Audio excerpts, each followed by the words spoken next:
आप सभी को मेरे YouTube चैनल खुशबू इंग्लिश क्लासेस में आप सभी का स्वागत है। हम पढ़ाए थे आप लोग सभी को ओड टू ऑटम जो लेसन 4 है उस चैप्टर के लाइन बाय लाइन हम हिंदी एक्सप्लेनेशन कर चुके हैं, उसका वीडियो हम डाल चुके हैं। आप निश्चित ही उसको देखें और समझे, क्योंकि जो कविता का लाइन्स है, जो राइटर का इंट्रोडक्शन है, उस सभी से क्वेश्चन एग्जाम में आते हैं। और 12th एग्जाम 2023 के लिए अति महत्वपूर्ण जो ऑब्जेक्टिव है लेसन 4 का यानी ओड टू ऑटम का, उस ऑब्जेक्टिव को हम लिखे हैं, उसको अवश्य पढ़िए और उसका तैयारी करिए, क्योंकि ये अति महत्वपूर्ण है। 10 ऑब्जेक्टिव है और इस ऑब्जेक्टिव को बार बार एग्जाम में रिपीट किया जाता है। इसको देखेंगे तो जरूर ही अच्छा मार्क्स आएगा। आप सभी का रेगुलर क्लास चलेगा, कुछ चूंकि मेरा एग्जाम चल रहा है इसीलिए इन दिनों रेगुलर क्लास नहीं चल रहा है। एग्जाम जैसे ही खत्म होगा हम रेगुलर इस चैनल पर क्लास लेंगे, इसीलिए आप इस चैनल को यदि सब्सक्राइब नहीं किए हैं तो सब्सक्राइब कर दीजिए। और वीडियो पसंद आती है तो वीडियो को लाइक और कमेंट जरूर करें कि आप ये वीडियो कैसे लगे, इसका जरूर एक कमेंट में बताएं कि ये वीडियो जो हम बनाए हैं वो कैसा लगा। तो ये जो चैप्टर है वर्ड टू ऑटम, इसके जो ऑब्जेक्टिव है उसको हम बताएंगे। पहला ऑब्जेक्टिव है ode to autumn has been composed by. हर एक चैप्टर का जो राइटर नेम है वो अति ही महत्वपूर्ण है। तो ओड टू ऑटम जो है वो किसके द्वारा लिखा गया है? तो जॉन कीट्स के द्वारा लिखा गया है। Ode to autumn John Keats के द्वारा लिखा गया है।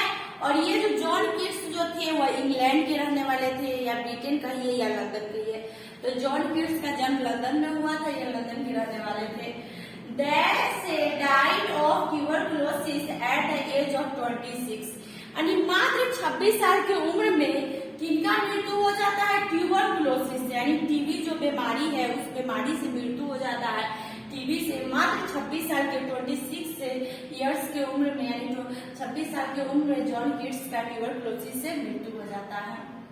क्वेश्चन नंबर 3 है ode to autumn is dash. Ode to autumn क्या है? तो ये जो है ओड है। ओड का अर्थ होता है सॉन्ग, गीत है। ओड टू ऑटम गीत है या पोएम भी कह सकते हैं आप। क्वेश्चन नंबर 4 है autumn is a season of मिलो। यानी जो ऑटम जो सीजन है वो किसके लिए? मिलो का एकदम पका, एकदम स्वाद में मीठा, तो फ्रूटफुलनेस यानी रसदार फलों के लिए क्या मिलो है autumn season. In a dash new leaves and fruits come out on trees। यानी किस सीजन में पेड़ पर जो फ्रूट्स है, फल है और नए पत्ते हैं वो आते हैं। यानी किस सीजन में पेड़ों पर फल और नई पत्तियां आते हैं? तो ये ऑटम सीजन में आती है।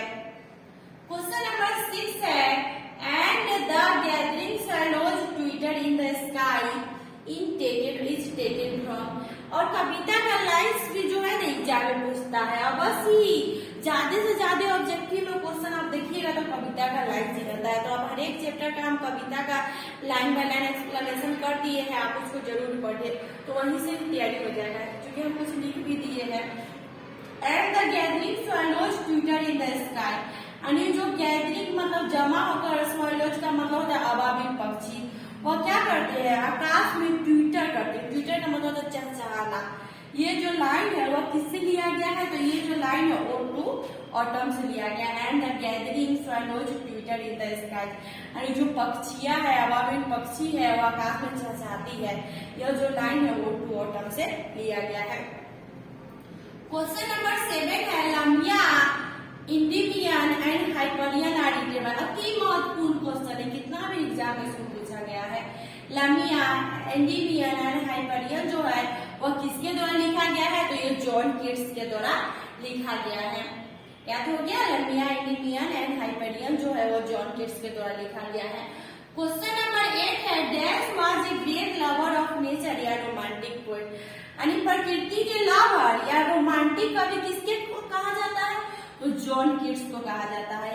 ये जितना भी जो रोमांटिक कवि हुए उनमें से ये एक भी थे, जैसे विलियम शेक्सपियर हुआ, विलियम वर्ड्सवर्थ हुआ, दूसरा जॉन कीट्स थे। यानी dash was a great lover of nature या रोमांटिक पोएट किसको कहा जाता है? तो जॉन कीट्स को कहा जाता है। क्वेश्चन नंबर 9 है the bosom friend of autumn season. Bosom friend मतलब जिगरी दोस्त, एकदम अच्छा बड़ा दोस्त जिसको दम करीब रहता है, उसी को हम कहते हैं। तो ऑटम सीजन का जिगरी दोस्त कौन है? तो सन है। सूर्य और ऑटम सीजन मिलकर क्या करता है? कंस्पायर कंबाइनिंग करता है, षड्यंत्र रचता है कि कैसे फलों को पकाया जाए, कैसे फलों पेड़ पर इतना सा सेब लाता है कि वो झुक जाए, कद्दू को फुला दिया जाए, सभी हम चैप्टर में बताए, उसको जरूर पढ़े। तो ऑटम सीजन का क्लोज पीरियड कौन है? द सन है।